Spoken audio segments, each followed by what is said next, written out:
रहो रहो गोलियां मार देते नहीं।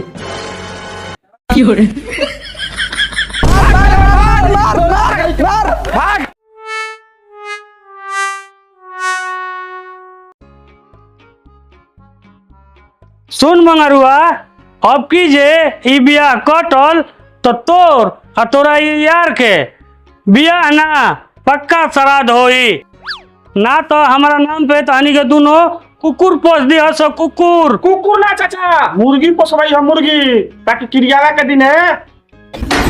अरे सारावा, सकल तो ठीक नहीं है, कम से कम बात तो ठीक कर। सकल तो ठीक है बा चाचा, लेकिन तन कलरवे नु गाढ़ बा। क्या बस कुशन कइले बड़ा लो, चलो जल्दी बुलेकरा से बड़ी मुश्किल से गाड़ी लेके आई बनी। अरे रमकालिया, जल्दी चल, लड़की के देखे के बाद तोरा का नहीं के देखे के। का पटर पटर चिल्लात रहता नहीं रे, बुझाला ना तन के रजा तन कुछ समय लगेला मेकअप करे में। लिपस्टिक पोतले बाड़ू, हो जे तारा के नहीं के देखे के, लड़की देखे चले के बा लड़की। रो पटर पटर चला चुपचाप।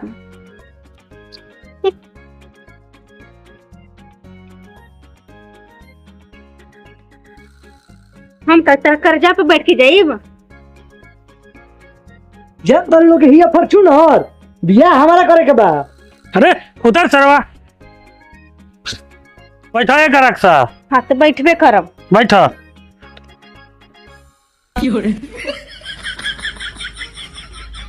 अरे साला हम कहाँ बैठी? दूध है खोखे चले खोखे तो चल पैदल। ठीक बा, चल पैदल चला तनी।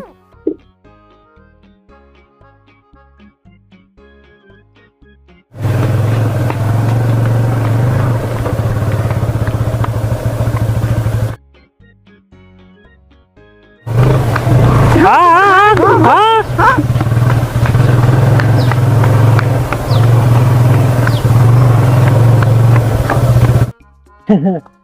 ससुरारी तो निमने बा।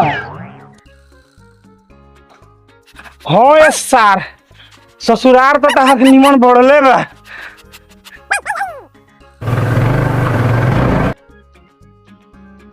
अरे सरावा, ऐसा मारी मरम हित न तखती धोइल बा, तोरा राक्षस ना जला।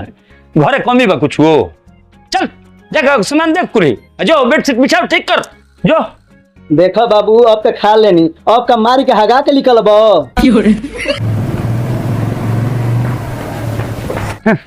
आई सब है, आई सब है, प्रणाम। आई सब है, आई सब है।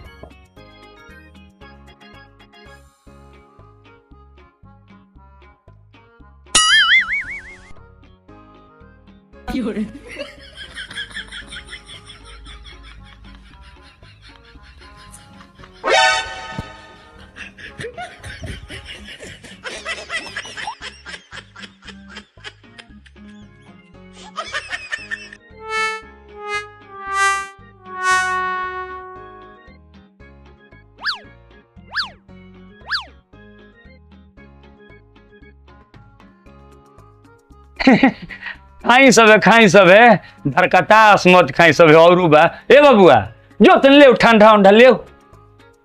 हाँ हाँ ले ले, मगरुआ के माई के कंठ सुखल बा।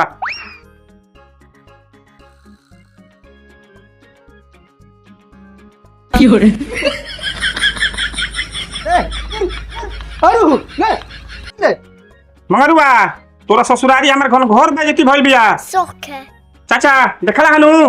ए बबुआ, चीनी, चाहपत्ती, बिस्कुट आई ठंडा, तारा कोनो घरे फैक्ट्री बका, एह में कौन घन घोर बेइज्जती हो गई। हाँ ठीक बात, जाई लड़की के बोलाई। हाँ ये बात रहुआ कहनी तो ठीक कहनी। ए बबुआ,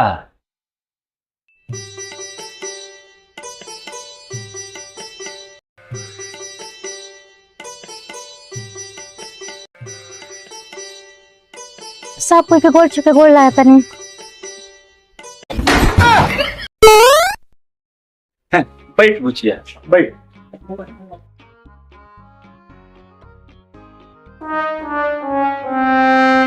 लाइट कटल बका, तन दी तो अच्छा सामान।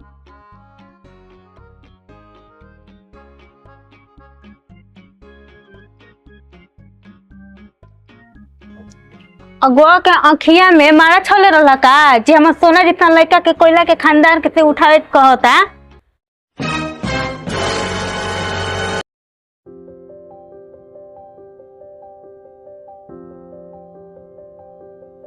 तार लड़का कोनो सोना ओना ना हो, ओकर बियाह करे से कह दो, काहे कि हो उम्र के आखिरी पार पबा। ओसा हूँ इनका कोनो भोजपुरी के मॉडल ना मिली है सो, इहे मिली। अरे चुप,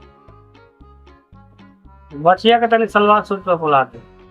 रे बाबू तने ही अपन बकलोल लोल नु चुप रख, ना तो का ना तो अरे बेटी रुक तो। ना बाबूजी हमरा काज रुके मन दी बुझाइल है। अगर आज हम रुक जाइम नु तो हमरा जैसन लड़की के समाज जिए ना दी। आ सोना ये हमर होखे वाली गोर की सास हम हनी कहन अपना गांव के, अपना भाई के, अपना बाप के, गांव समझ सब कुछ के। ठीक बा बेटी रुक, बड़ घर के लड़की ना बोले ले। ना बाबू एकरा का बोले दो, जौन बोले थे ओकरा का बोले दे, बार चुप रह तू। बाबू हम हई करिया लड़की से शादी ना करो, भले हम राहुल गांधी या सलमान खान लेखा बाने रह जाए। सोना ये धरती के आखिरी दुल्हा ई बताव कि समाज ओ घरी कहाँ गो रहेला जब कोनो करिया या लड़की के इज्जत गोई रहेला। बताव ना, ओ घर करिया गोर आदमी ना देखेला, बस शादी के बेरी ही करिया गोर देखल जाला। हाँ आ एक और बात सुन लो, भगवान धरती पे न इंसान बेचले बन, ई करिया गोरा ये सब कोनो कोई ना हटे बुझाइल है। अरे दिल साफ रहे के चाहिए, बाकी शरीर के कलर पे का जाए के बटुए। अरे तोहरे माई जैसन जोन शरीर भले ही न उजला बटुए, बाकी दिल करिया लेके बैठल बाड़ी बुझाइल। आ सुन ते इनकार कर में हमारे से शादी के, हम इनकार करतनी कि तोरा जैसन घटिया सोच वाला लड़का से हम शादी नहीं कर सकत। समझ में आइल? बाबूजी एगो बात बतावा, का हम तारे खातिर बोझ बानी? अरे बोझ बानी नु तो हमर गालो दबा के हमरे के जान से मार दे बुझाइल, पर हे तो लोग बुला के हमरे के तमाशा मत बनावा।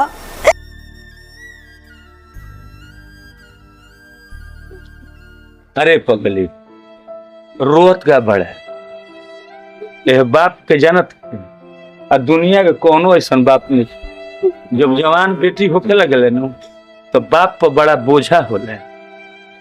बाबूजी ये कैसन बात सोचे तारा, तू यही समझ में जिया तवा के लड़की एगो बोझ बाड़ी सन। अरे तू काहे नहीं कर सोचत कि आज के लड़का लड़की में कोनो फर्क नहीं के। जब एगो लड़का बोझ नहीं के बन सकत तो लड़की कैसे बोझ हो सकत है?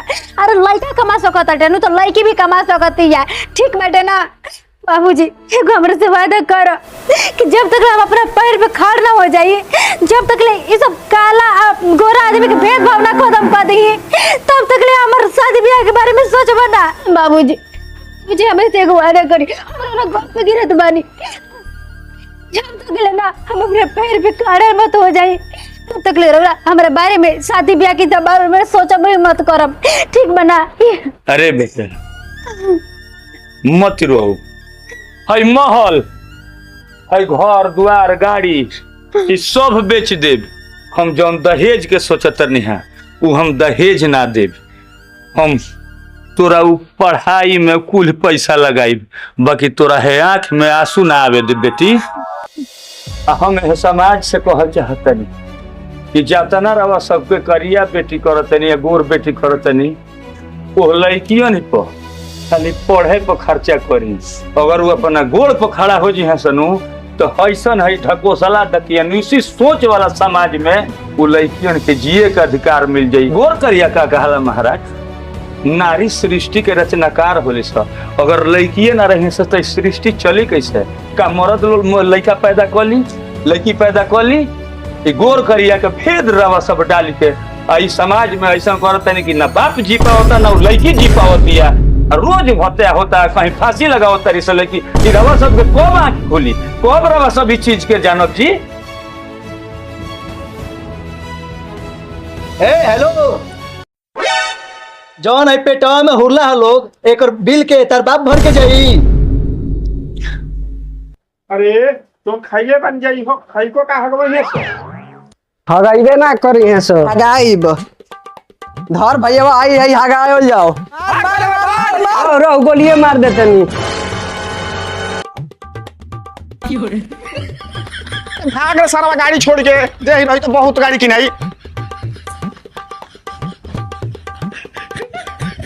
तो रउआ सबके ई वीडियो कैसन लागल कमेंट में जरूर बताइब। आ हमारा चैनल हरदर्शन फौजी के लाइक करब, शेयर करब, सब्सक्राइब करब। आ एगो चीज ना भुलाई, कमेंट जरूर देब कि कैसन वीडियो लागल। बाकी मिले के अगला वीडियो में, अभी तक खातिर इतना ही।